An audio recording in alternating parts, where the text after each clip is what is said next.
नमस्कार दोस्तों, मैं रिशु आप सभी का स्वागत करती हूँ अपने YouTube चैनल पे और उम्मीद करती हूँ आप सब ठीक होंगे और पढ़ाई कर रहे होंगे। तो आज का हमारा टॉपिक है काव्य दोष।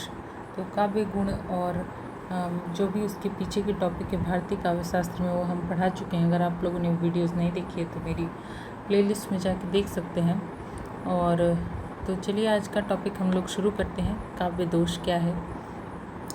सबसे पहले देखेंगे काव्य दोष की परिभाषा व लक्षण। जिसके कारण काव्य के रसास्वादन में व्यवधान हो उसे काव्य दोष कहते हैं। मतलब कोई भी कारण से अगर काव्य को रसास्वादन मतलब काव्य का आनंद लेने में व्यवधान मतलब कि कोई भी असुविधा हो उसे काव्य दोष कहते हैं। जिस प्रकार काव्य गुण के कारण काव्य का उत्कर्ष होता है उसी प्रकार काव्य दोष के कारण काव्य का अपकर्ष होता है। मतलब जैसे काव्य गुण से काव्य का उत्कर्ष होता है, मतलब कि जो काव्य और सुंदर बनता है, उसी प्रकार काव्य दोष होने से काव्य और भी अच्छा नहीं लगता है या फिर बेकार सा हो जाता है। दोषों के कारण काव्य का सौंदर्य कम हो जाता है और अर्थ को समझने में कठिनाई होती है। अगर दोष होंगे तो जाहिर सी बात है कि उसका सौंदर्य भी कम होगा और किसी बात का अर्थ भी हमें समझने में कठिनाई आएगी। काव्य दोष की सर्वप्रथम चर्चा आचार्य भरत ने की है। तो जो आचार्य भरत हैं उन्होंने सर्वप्रथम काव्य दोष की चर्चा की है। तो भरत के अनुसार काव्य दोष के लक्षण व परिभाषा देखते हैं। भरत क्या कहते हैं काव्य दोष के बारे में। एते दोषास्तु विशेषज्ञा विज्ञेया सूरिभिर्नाटकारश्रय एतएव विपर्यस्त गुणा काव्येषु कीर्तिता। इसका अर्थ है कि दोषों के कारण काव्य की कृति नाटकों में अच्छी नहीं होती है। मतलब कि जैसे अगर दोष है काव्य में तो उसकी जो कीर्ति है वो नाटकों में अच्छी नहीं होती है। ठीक है, काव्य की कीर्ति नहीं बढ़ती है। कीर्ति मतलब कि यश नहीं बढ़ता है। ठीक है, उसके बाद वामन के अनुसार काव्य दोष के लक्षण व परिभाषा क्या है। वामन के अनुसार देखते काव्य सौंदर्य छिपे हेतव त्यागय दोषा ज्ञातव्य। अर्थात काव्य दोष वे तत्व हैं जो काव्य सौंदर्य की हानि करते हैं। मतलब काव्य वही वो पहले वाला बोल रहे हैं कि काव्य दोष से क्या होता है, काव्य के सौंदर्य की हानि होती है या काव्य का सौंदर्य कम हो जाता है, ऐसा वामन बोल रहे हैं। ठीक है, फिर उन्होंने एक और उक्ति दी है, गुण विपर्यात्मानो दोष, अर्थात गुण के विरोधी तत्व को दोष कहते हैं। मतलब इनका मानना ये भी है कि जो गुण के विरोधी तत्व हैं उसको दोष कहते हैं। मतलब जैसे होता है ना विलोम और शब्द विलोम, उसी तरह से गुण का विलोम हो गया दोष, उस तरह से। अग्नि पुराण के अनुसार दोष के लक्षण व परिभाषा क्या है। अग्नि पुराण में क्या कहा गया है दोषों के लिए। उद्वेग जनको दोषा, अर्थात काव्य में उद्वेग उत्पन्न करने वाले को दोष कहते हैं। उद्वेग मतलब कि कोई भी बाधा उत्पन्न करने वाले, जो समझने में बाधा होती है, पढ़ने में बाधा होती है, उसको दोष कहा जाता है। काव्य में कोई भी बाधा उत्पन्न करने वाले को दोष कहते हैं, ऐसा अग्नि पुराण के अनुसार है। फिर मम्मट क्या कहते हैं दोष के बारे में। मुख्यार्थ हति दोषा, अर्थात जो मुख्य अर्थ का अपकर्ष करे वह दोष है। तो मम्मट का मानना है कि जो मुख्य अर्थ को सामने ना आने दे या फिर मुख्य अर्थ को जाहिर होने में बाधा पहुंचाए वह दोष है। ठीक है, उसके बाद केशवदास क्या कहते हैं दोष के बारे में। रंचक दोष न रजाई कविता बनिता मित्र, बूंदक हाला परत ज्यों गंगा घट अपवित्र। जिस प्रकार मदिरा की एक बूंद से गंगा जल अपवित्र हो जाता है उसी प्रकार रंच मात्र के दोष से काव्य का सौंदर्य नष्ट हो जाता है। तो केशवदास जी बताते हैं कि जिस प्रकार अगर मदिरा की एक बूंद गंगा जल के पवित्र जल में पड़ जाए तो गंगा जल अपवित्र हो जाता है, उसी प्रकार अगर काव्य में थोड़ा सा भी दोष हो उसकी वजह से काव्य का सौंदर्य नष्ट हो जाता है। ठीक है, उसके बाद फिर से केशव ने एक और परिभाषा दी है दोष की। दोषत्वम च रसोत्पत्ति प्रतिबंधकत्वम, अर्थात काव्य रचना के अंतर्गत रस उत्पत्ति के बाद तत्व को दोष कहते हैं। तो मतलब जो काव्य रचना हम करते हैं तो जब रस की उत्पत्ति होती है उसके बाद के जो तत्व होते हैं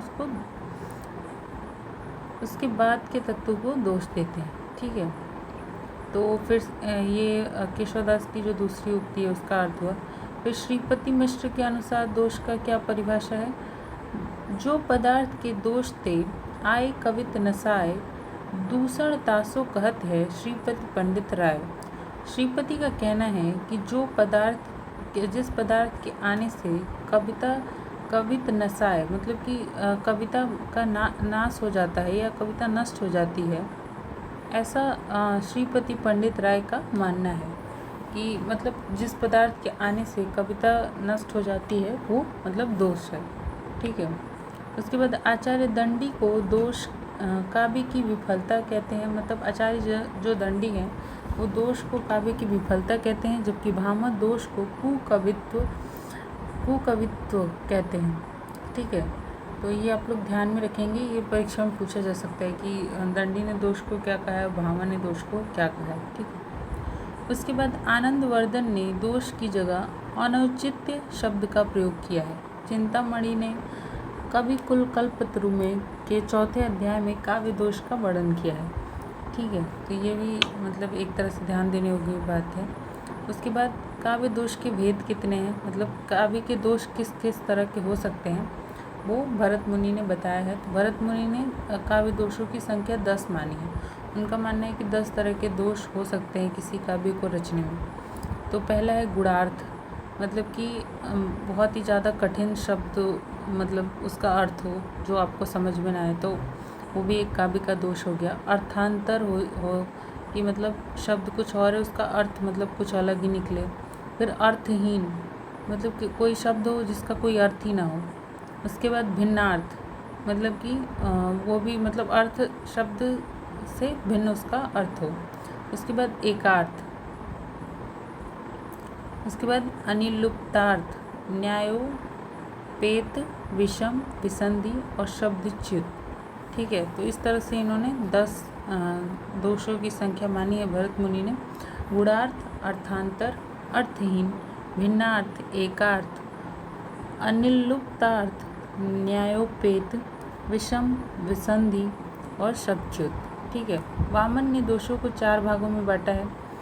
तो वामन के जो दोष उन्होंने 4 भागों में बांटा है, कौन कौन से दोष हैं। पदगत दोष, पदार्थगत, वाक्यगत दोष और वाक्यार्थगत दोष। ठीक है, उसके बाद मम्मट ने दोष की संख्या 5 बताई है। वो इस तरह है। वाक्य दोष, शब्द दोष, अर्थ दोष, रस दोष, छंद दोष। मम्मट के जो 5 भेद हैं वो इस प्रकार हैं। वाक्य दोष, शब्द दोष, अर्थ दोष, रस दोष और छंद दोष। उसके बाद काव्य दोष के नाम व उदाहरण। अब इसमें विस्तार से बताएंगे कि कौन से दोष का क्या मतलब है। तो सबसे पहले देखेंगे श्रुति कटुत्व दोष। तो इसका क्या मतलब है, जो सुनने में कटु लगे वहाँ श्रुति कटुत्व दोष होता है। मतलब कि जो भी सुनने में कटु लगे या मतलब ऐसा लगे कि मतलब ऐसा नहीं होना चाहिए, मतलब इस तरह से नहीं लिखा जाना चाहिए, तो वहाँ पे श्रुति कटुत्व दोष होता है। इस दोष के वाक्य में कण कटु वर्ण, इस दोष के वाक्य में कण कटु वर्ण संयुक्त वर्ण की अधिकता होती है। ठीक है, मतलब जो सुनने में अच्छा ना लगे ऐसे शब्दों की अधिकता होती है और संयुक्त वर्णों की अधिकता होती है, जो एक दोष के समान है। उसके बाद देखेंगे च्यंत संस्कृत दोष, जहाँ पर व्याकरण के नियमों का पालन न हो, अर्थात लिंग, वचन आदि के आधार पर शब्दों का प्रयोग न हो, वहाँ च्युत संस्कृति दोष होता है। मतलब जो व्याकरण के नियमों के मतलब उससे ना लिखा गया हो, जैसे मतलब कुछ भी कोई भी वाक्य लिखा गया हो, जैसे मरम वचन सीता जब बोला, तो मतलब ये एक तरह से संस्कृत मतलब व्याकरण के उससे ठीक नहीं है, व्याकरण के नियमों से मतलब ठीक नहीं है। अब जैसे यहाँ पे लिखा सीता जब बोला, तो वो बोला नहीं होगा, बोली होगी, तो इस तरह से ये इसमें एक दोष है। ठीक है, उसके बाद क्लिष्ट क्लिष्टत्व दोष। जहाँ पर काव्य में अर्थ की प्राप्ति में कठिनाई हो उसे क्लिष्टत्व दोष कहते हैं।